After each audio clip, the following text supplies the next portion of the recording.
तो फिल्म की शुरुआत होती है 1914 में। इजिप्ट के पिरामिड्स में हमें आर्कियोलॉजिस्ट को दिखाया जाता है। ड्राइंग्स के जरिए पता चलता है कि बहुत जल्द ही ये दुनिया खत्म होने वाली है। यहाँ पर एक प्रीस्ट भी था जिसने आर्कियोलॉजिस्ट की ये बात सुन ली। वो नहीं चाहता था कि ये बात दुनिया को पता चले, इसीलिए वो आर्कियोलॉजिस्ट के पानी में जहर मिलाकर उसे पिलाने की कोशिश करता है।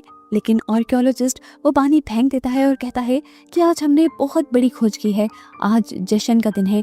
वो अपने असिस्टेंट से शैंपियन लाने को कहता है। इतनी ही देर में इन्हीं पिरामिड्स के करीब एक बहुत बड़ा एलियन शिप उतरता है, जिनके अंदर से बड़े बड़े रोबोटिक एलियंस निकलते हैं, जो सीधा पिरामिड के अंदर आकर एक अजीब सी चाबी लगाता है और वो पिरामिड खुल जाता है। यहाँ पे खड़ा हुआ आर्कियोलॉजिस्ट ये सब देखकर हैरान परेशान था, जिसे उस एलियन ने एक ही सेकंड में बेहोश कर दिया। इसके बाद एलियन जब उस पिरामिड के अंदर गया तो यहाँ 4 कोनों में 4 पत्थर हवा में उड़ रहे थे। ये 4 पत्थर 4 अलग अलग एलिमेंट्स को रिप्रेजेंट कर रहे थे, हवा, पानी, मिट्टी और आग। और इन्हीं चारों पत्थरों के दरमियान में 5th एलिमेंट को भी रखा गया था। ये 5th एलिमेंट क्या था अभी नहीं बताया जाता। प्रीस्ट एलियन से कहता है कि आप इन्हें नहीं लेकर जा सकते, अगर आप यहाँ से ले गए तो दुनिया तबाह हो जाएगी। जिस पर एलियन कहते हैं कि हम खुद इन एलिमेंट्स की रखवाली करेंगे, नहीं तो दुश्मन आकर इन एलिमेंट्स को यहाँ से निकाल लेंगे। एलियंस कहते हैं कि जब इन एलिमेंट्स की जमीन को जरूरत होगी तब हम इन्हें जमीन पर वापस ले आएंगे।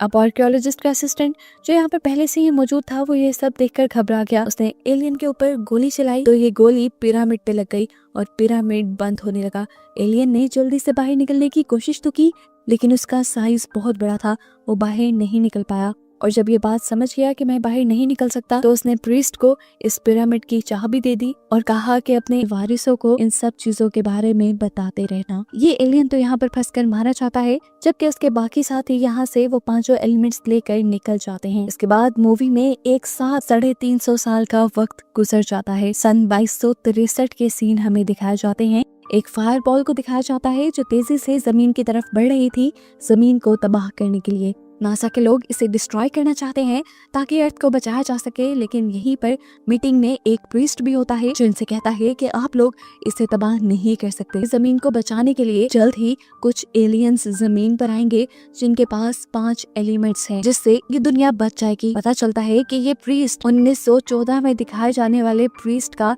वारिस था। यहाँ के प्रेसिडेंट को प्रीस्ट की बातों पर यकीन नहीं था, इसीलिए वो अपने कुछ छोटे स्पेसशिप उस आग के गोले के पास भेजते हैं ये जानने के लिए कि वो आग का गोला असल में है क्या वो कोई स्पेसशिप है या उसके अंदर कोई एलियन है। तो ये लोग उससे कांटेक्ट करने की भी कोशिश करें, लेकिन वो आग का गोला इतना ज्यादा गर्म था कि उसके करीब स्पेसशिप नहीं जा पाती। इसके बाद प्रेसिडेंट उस आग के गोले को तबाह करने का फैसला कर लेते हैं। छोटे छोटे रॉकेट उस पर लॉन्च किए जाते हैं तो वो आग का गोला टूटकर गिरता नहीं, बल्कि साइज में और कई गुना बड़ा हो जाता है, यहाँ तक कि वो ह्यूमन स्पेसशिप को भी अपने अंदर लेकर तबाह कर देता है। प्रेसिडेंट और नासा के लोग ये देखकर बहुत ज्यादा डर चुके थे। दूसरी तरफ अब हमें एक और स्पेसशिप को दिखाया जाता है जो इसी अर्थ की तरफ बढ़ रही थी, और इसके अंदर वही एलियंस थे जिन्हें हम 350 साल पहले देख चुके हैं। क्योंकि वो जानते हैं कि अर्थ के ऊपर मुसीबत आने वाली है, इसीलिए वो अर्थ के 5 एलिमेंट्स को अर्थ पर लेकर आ रहे हैं। इससे पहले कि वो अर्थ पर पहुंच जाती, किसी और प्लेनेट की छोटी छोटी एलियन शिप्स उसके ऊपर हमला कर देती हैं, जिससे वो शिप तबाह होने लगती है। अब सीन कट होकर हमें एक दूसरे प्लेनेट का सीन दिखाया जाता है, जहां ज़ोर्ड नाम के एक आदमी को कुछ एलियंस आकर कहते हैं कि हमने तुम्हारा काम कर दिया है, हमने उस एलियन शिप को तबाह कर दिया है, जिसमें से जो तुम्हें चाहिए वो भी हम जल्द ही निकाल लेंगे। ज़ोर्ड अच्छा इंसान नहीं था। यहाँ हम देखते हैं कि इंसानों को उस क्रैश हुई एलियन शिप से एक एलियन का हाथ मिलता है, जिसे वो एक मशीन में रखते हैं और उसके डीएनए को रेप्लिकेट करते हुए उसे रीजनरेट करते हैं और एक ह्यूमनॉइड एलियन बना देते हैं, जिसका नाम उन्होंने लीलो रखा। और होश में आती ही वो बहुत ज्यादा घबराने लगी। वो जो भी कुछ बोलती है ये लोग समझ नहीं पाते, क्योंकि उसे एलियन वाली लैंग्वेज आती थी। आर्मी जनरल उससे बात करने के लिए जैसे ही उसके करीब आते हैं तो वो पंच करते हुए गिलास तोड़कर वहाँ से भागने की कोशिश करती है। अब वो लड़की जब टनल्स के जरिए होते हुए बाहर की दुनिया में आती है तो शॉक रह जाती है, क्योंकि बाहर बहुत ज्यादा ट्रैफिक थी। चारों तरफ कार्स हवा में उड़ती हैं और बिल्डिंग्स बादलों से भी ऊंची हैं। इससे पहले कि कोई उसे पकड़ने के लिए यहाँ पहुँचता, लीलो एक कार के ऊपर जंप कर देती है। ये एक टैक्सी ड्राइवर था जिसका नाम था गॉर्बन। लीलो उसे अपनी बात समझा देते हैं कि मुझे पुलिस से बचा लो। लीलो बार बार प्रीस्ट विडो का नाम बोल रही थी। उसकी बात समझते हुए गॉर्बन तेजी से अपनी कार को नीचे ले जाता है और उसे प्रीस्ट वीडो के पास ले आता है।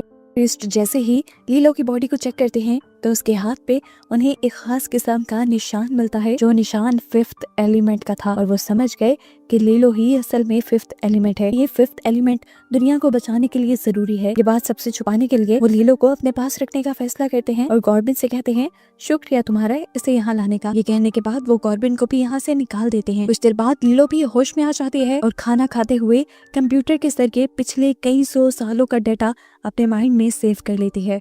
अब प्रीस्ट उससे पूछते हैं कि पहले वाले 4 पत्थर कहाँ हैं? तो लीलो बताती है, हमने पैराडाइज नाम के एक आइलैंड पर एक एलियन सिंगर के पास उसे सेफ रखवा दिया था। प्रीस्ट अब आर्मी जनरल को ये इन्फॉर्मेशन दे देते हैं कि अगर दुनिया को बचाना है तो उन एलिमेंट्स को, यानी उन पत्थरों को यहाँ पर लाना होगा। प्रेसिडेंट कहते हैं कि खबर हमारे अलावा किसी तक नहीं जानी चाहिए। पैराडाइज आइलैंड पर किसी ऐसे इंसान को भेजो जिसके बारे में किसी को पता न चले और वो वहाँ जाकर उन पत्थरों को भी वापस ला सके। पता चलता है कि इन दोनों की बातें एक छोटे इंसेक्ट ट्रैकर की मदद से जॉब का एक साथी सुन रहा था। अब आर्मी जनरल गॉर्बिन के पास जाते हैं, यानी उसी टैक्सी ड्राइवर के पास जाते हैं जिसने लीलो को रेस्क्यू किया था और उसी को पैराडाइज आइलैंड पर जाने का काम दिया जाता है।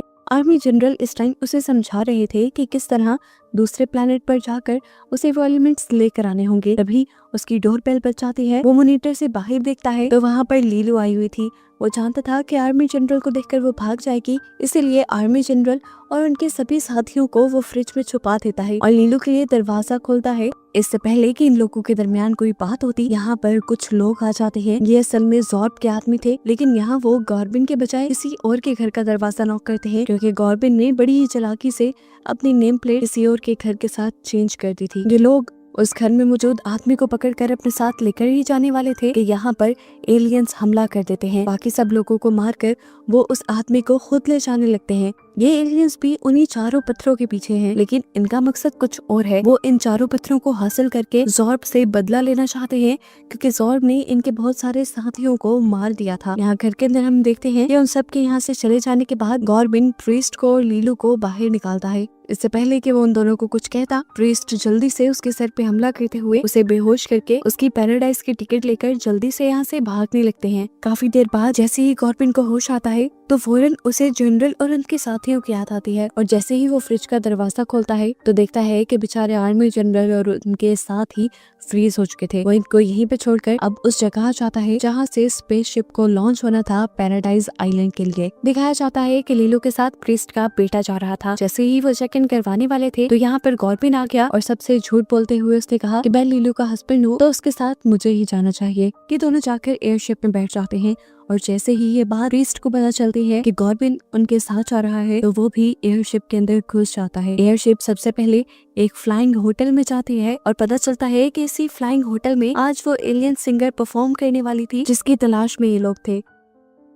दूसरी तरफ जॉर्ब भी उस एलियन सिंगर के पीछे जाने को तैयार हो चुका था, लेकिन इन सबसे पहले ही यहाँ पर पहुंच जाती हैं एलियंस क्रिएचर जो जॉर्ब से बदला लेना चाहती हैं। वो उस एलियन सिंगर के रूम की तलाशी लेते हुए वो पत्थर ढूंढना शुरू कर देती हैं, लेकिन उससे पहले ही पत्थर वाला बॉक्स यहाँ से लीलो चुराकर भागने की कोशिश करती है।